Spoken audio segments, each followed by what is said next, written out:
कल एनआईए ने पीएफआई के खिलाफ 6 राज्यों में छापेमारी की और ये जो छापे हैं ये फुलवारी शरीफ केस के सिलसिले में जो है वो मारे जा रहे हैं।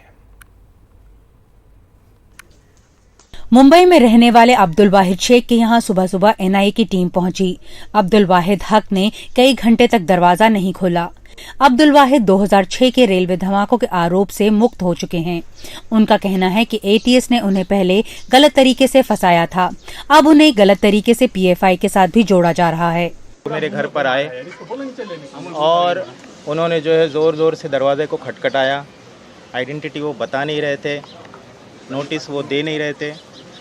हमने नोटिस मांगी, आइडेंटिटी मांगा, उसके बाद भी वो नहीं दे रहे थे। इसके बाद मेरे वकील आए, मेरे वकील ने आकर के बात की। मेरे वकील को भी वो नोटिस देने के लिए तैयार नहीं थे।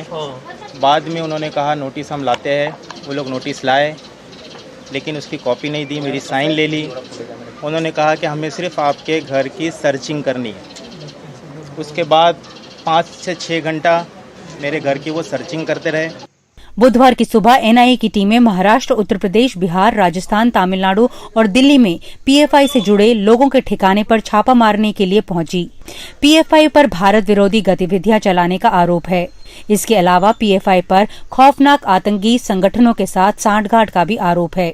एनआईए के मुताबिक संगठन के सदस्य इराक, सीरिया और अफगानिस्तान में आईएस में शामिल रहे हैं। वो कई मुठभेड़ों में मारे भी जा चुके हैं।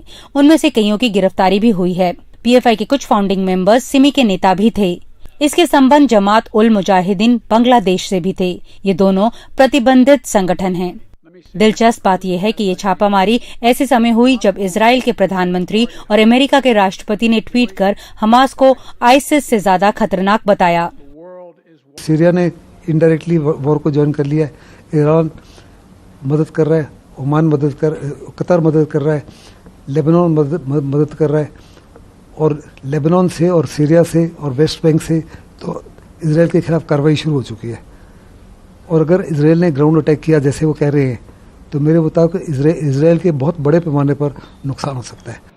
केंद्र सरकार का कहना है कि बाहर से मिल रही फंडिंग और वैचारिक समर्थन के चलते पीएफआई देश की आंतरिक सुरक्षा के लिए बड़ा खतरा बन गया है और इस पर कड़ी लगाम लगाने की जरूरत है। 16 साल पहले जब पीएफआई का रोल सबसे पहले सामने आया था तब इसका प्रभाव सिर्फ दक्षिण के राज्यों में था, लेकिन अब इसका प्रभाव 23 राज्यों में सामने आ रहा है। यही वजह है कि केंद्र सरकार इस बात पर जोर दे रही है कि इससे जुड़े हुए लोगों के खिलाफ कड़ी से कड़ी कार्रवाई की जाए। नई दिल्ली से नीता शर्मा, NDTV इंडिया के लिए।